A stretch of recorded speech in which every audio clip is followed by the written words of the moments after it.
Welcome and thank you for being here. My name is Leon Bowler and I am the founder of E4Effort and a former middle school teacher of 24 years.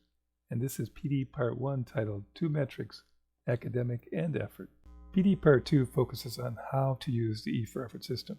This presentation is primarily about why teachers should assess and report student effort. But first, a quick overview. E4Effort is a 3-part system. Number 1, the effort scoring app, which the teacher uses from a smartphone, tablet, or Chromebook. In this example, students are being scored on their readiness at the start of a class or activity. Most students can be scored using the Score All Students button.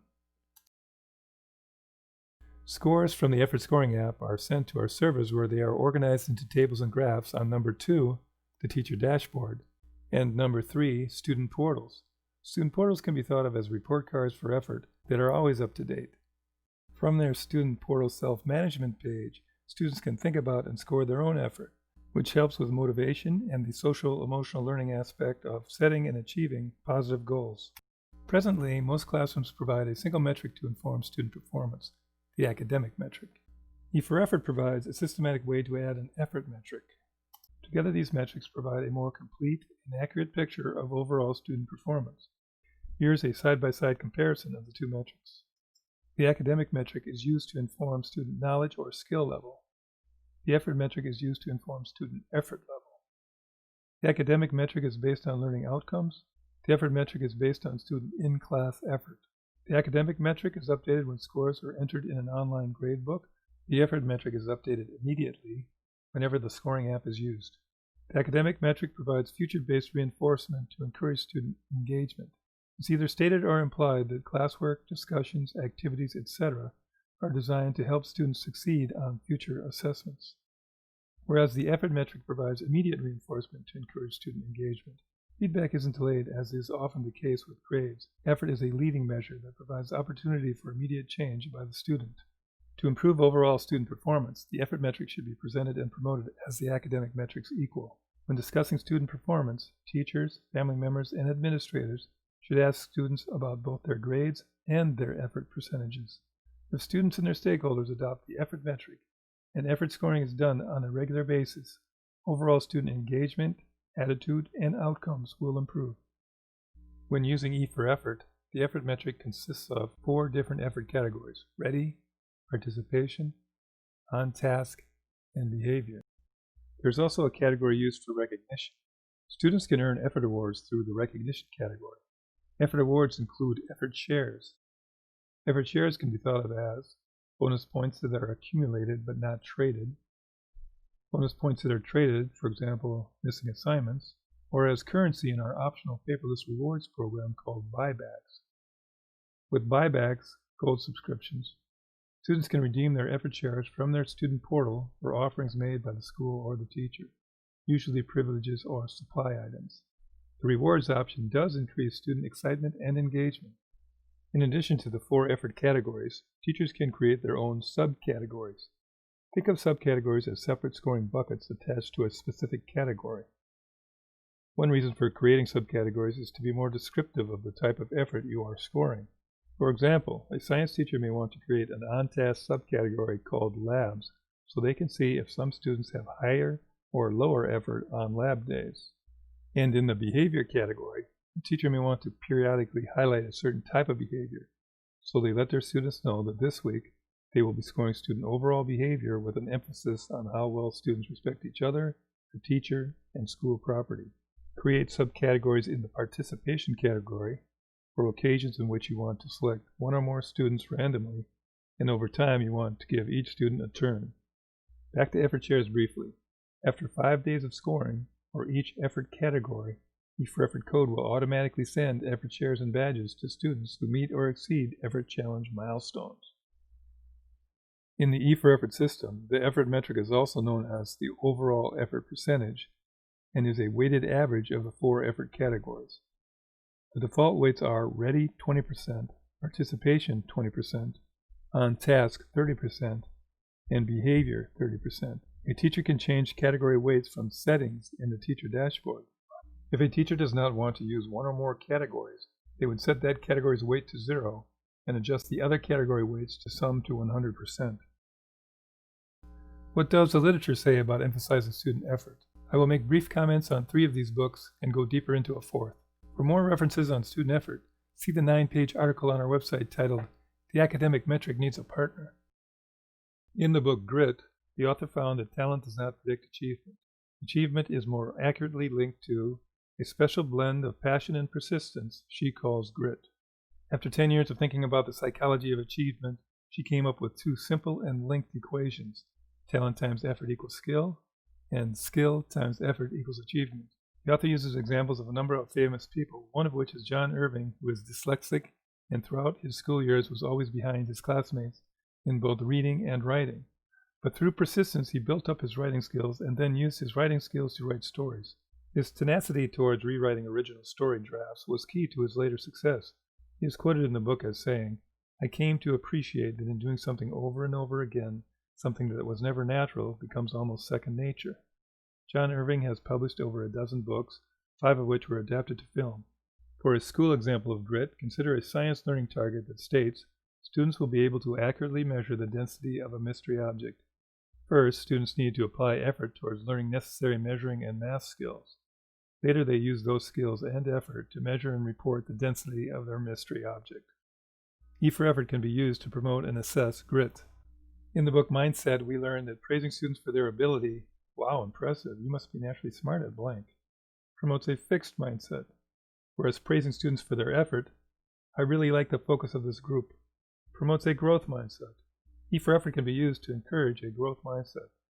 In the book Teach Like a Champion, 49 Techniques That Put Students on the Path to College, the author was asked by a principal, "If I can teach my teachers to do only one of these techniques, which will make the biggest difference?"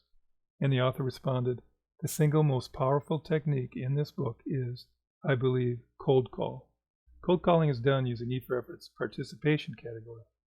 We will look deeper into this book on performance management. This textbook is primarily used in business to guide managers on how to improve employee performance and job satisfaction. As you can imagine, their recommendations are analogous to how teachers can get more from students and build positive teacher-student connections. Student effort and the PIC/NIC analysis of the consequences of behavior. What these letters stand for will be covered soon, but first let's look at a flow chart called the ABC model, which demonstrates that behavior is changed in 2 ways: by what comes before behavior, antecedents, and by what follows behavior, consequences. Consequences can also act as antecedents, or triggers for new behavior. Let's consider a school example. The antecedent is the teacher giving directions for a learning task. The behavior we want is for the students to stay focused and complete the task, in which case the consequence of the behavior is that students make gains in knowledge or skill. What do the letters stand for? The consequence of a behavior will either be positive or negative. It will occur immediately or in the future, and the consequence is either certain or uncertain to occur. Certain means there is a high probability that the consequence will occur now or in the future, but not 100% certain. Notice that the most powerful reinforcement of behavior occurs when the consequence is either positive, immediate, and certain, or negative, immediate, and certain. Later in the book, the author points out that positive reinforcement improves the supervisor-employee relationship. So for teachers, the goal is to heavily favor positive reinforcement. Here are 5 scenarios to give you practice in categorizing consequences of behavior using the PIC/NIC analysis. For example 1, the antecedent is that it starts to rain. The behavior that is triggered is the person puts up their umbrella, and the consequence is that they stay dry. Now select one term from each column to analyze the consequence of opening an umbrella when it's raining. Staying dry is positive, so that's a P, not an N. The consequence of staying dry happens immediately, equals I, not F, and it's certain to happen, assuming a functioning umbrella, so that's a C, not a U. So this example is a PIC positive, immediate, certain, which has the highest reinforcing power. For example 2, the antecedent that triggers the behavior is the amount of time that has passed since a person last checked their Instagram social media. The behavior is checking Instagram. The consequence of the behavior is finding out if any new likes have occurred. Analysis of consequence. The person finds new likes, which is positive. The consequence occurs immediately, and the consequence is certain to occur. So this example is a PIC. The behavior of checking Instagram is strongly reinforced. Notice that the behavior of checking social media is also strongly reinforced when the consequence is negative, or for this example, no new likes. For example 3, the antecedent is family members complaining about one family member's smoking habit. The behavior is that the smoker agrees to stop smoking. One of the consequences hoped for is that the ex-smoker will live longer. Analysis of consequence. Person lives longer. Living longer is positive. Consequence cannot be determined yet, so it is categorized as future. And the consequence is uncertain. The person could die from a different cause. So this is a PFU, positive future uncertain. Of course, there are other consequences of the behavior of no longer smoking that could be analyzed, but quitting to live longer has low reinforcing power. Example 4, antecedent. Teacher explains learning task or activity. The behavior we are looking for is the student stays focused on the learning task. And the hoped for consequence is that the student does well on an upcoming assessment. Analysis of consequence. Doing well on an assessment is positive. The assessment will occur in the future. And depending on the student's history with assessments, we can predict that a high test score is likely certain or likely uncertain. The results of the analysis are a PFC or a PFU, which have about 30 to 20% of the reinforcing power of a PIC, respectively. Example 5 has the same antecedent as example 4. The teacher explains a learning task or activity.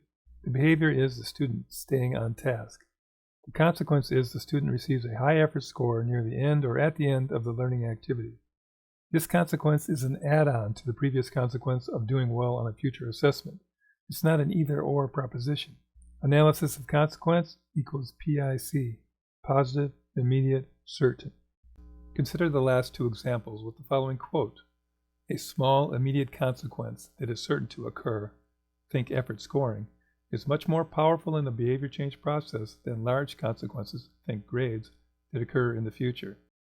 Let's look at some examples of how E4Effort benefits different types of students. Students in the Type 1 group earn D's and F's, or below basic, for standards-based grading. The summary word for these types of students is motivation. These students often start the year with hope, motivation, and strong effort, but when their efforts do not result in good or even average grades, and the academic metric is the only metric they see, they quickly become discouraged and lose motivation.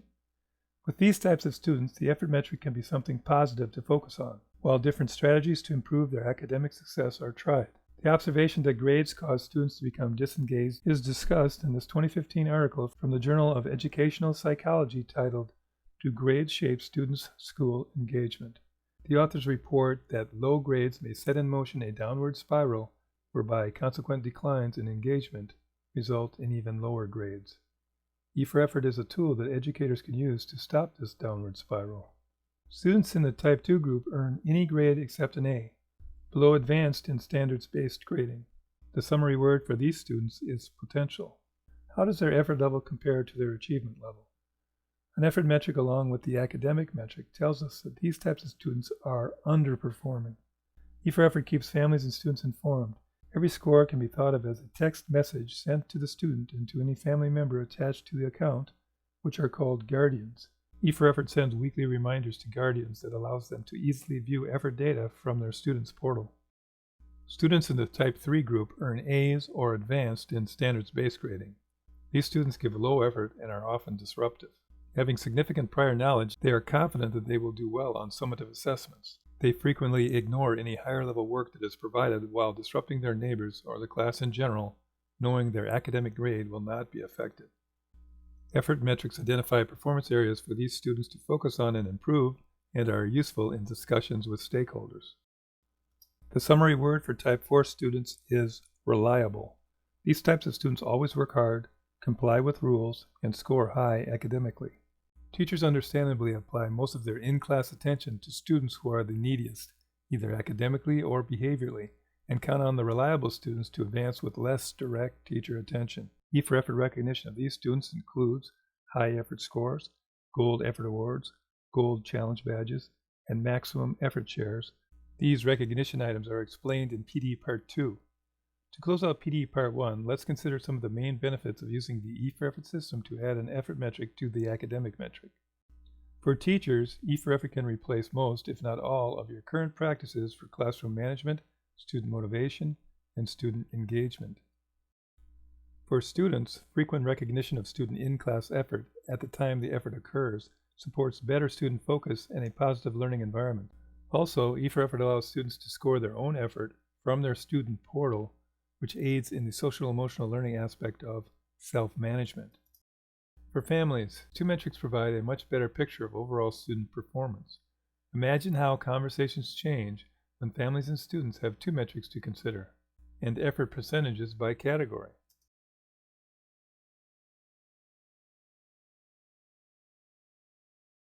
Thank you for watching PD Part 1, Two Metrics, Academic and Effort.